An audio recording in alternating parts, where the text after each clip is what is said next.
ایک دفعہ کا ذکر ہے، ایک گاؤں میں ایک شخص رہتا تھا۔ اس کا نام عبدالرحمن تھا۔ اس کے 3 بیٹے تھے، تینوں اپنے والد سے بہت محبت کرتے تھے۔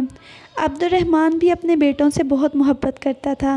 ایک مرتبہ عبدالرحمن نے اپنے تینوں بیٹوں کو بلایا اور ان کو ایک ایک سیب دیا اور کہا کہ اس سیب کو ایسی جگہ جا کر کھاؤ جہاں تمہیں کوئی نہ دیکھ رہا ہو۔ جو ایسا کرنے میں کامیاب ہوگا میں اسے انعام دوں گا۔ تینوں بیٹے والد کو اللہ حافظ کہہ کر ان سے دعائیں لے کر گھر سے نکل گئے۔ دوسرے دن عبدالرحمن نے پھر بیٹوں کو بلایا اور باری باری سب سے پوچھا۔ سب سے پہلے بڑے بیٹے عبداللہ سے پوچھا، کیا تم اس کو ایسی جگہ کھانے میں کامیاب ہو گئے جہاں تمہیں کوئی نہ دیکھ رہا ہو؟ عبداللہ نے جواب دیا، الحمدللہ ابا جان، میں نے وہ سیب ایک درخت کے پیچھے جا کر کھایا اور وہاں مجھے کوئی نہیں دیکھ رہا تھا۔ پھر عبدالرحمن نے اپنے دوسرے بیٹے سے پوچھا، یوسف تم بتاؤ تم نے کیا کیا؟ یوسف نے کہا، ابا جان میں نے وہ سیب کمرے میں بند ہو کر اندھیرا کر کے کھایا اور مجھے یقین ہے کہ وہاں مجھے کسی نے نہیں دیکھا۔ عبدالرحمن نے تیسرے بیٹے سے پوچھا، سلیم تم نے کیا کیا؟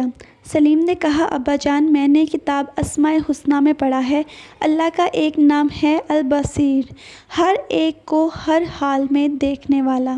میں نے بہت سوچا اور تلاش کیا لیکن مجھے کوئی ایسی جگہ نہ ملی جہاں میرا اللہ مجھے نہ دیکھ رہا ہو۔ اللہ تو ہر جگہ دیکھتے ہیں، اس لیے میں یہ سیب نہ کھا سکا۔ عبدالرحمن اپنے سب سے چھوٹے بیٹے کی عقل مندی پر بہت خوش ہوا اور اس کو انعام دیا۔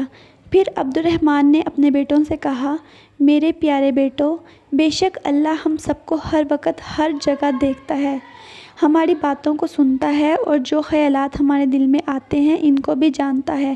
وہ علیم بذات الصدور یعنی دلوں کے چھپے ہوئے رازوں کو بھی جانتا ہے۔ اللہ کی نافرمانی سے ہر وقت بچو اور اللہ کے سارے احکامات پر عمل کرو، جس پر اللہ تم سے راضی ہو جائے گا اور تمہیں دنیا میں راحت، سکون، اطمینان عطا کرے گا اور مرنے کے بعد ہمیشہ ہمیشہ کے لیے جنت میں داخل کرے گا، جہاں انسان جو چاہے گا وہ ہو جائے گا، انسان کے دل میں جو چاہت ہوگی وہ پوری ہو جائے گی۔ جنت میں ہم ایک پرندہ دیکھیں گے، اس کے کھانے کا جی چاہے گا تو فوراً بن کر پلیٹ میں آ جائے گا، پھر اس کی ہڈیوں پر اللہ دوبارہ گوشت اور پر اگا دیں گے اور وہ اڑ جائے گا، تو وہاں جنت میں مزے ہی مزے ہوں گے۔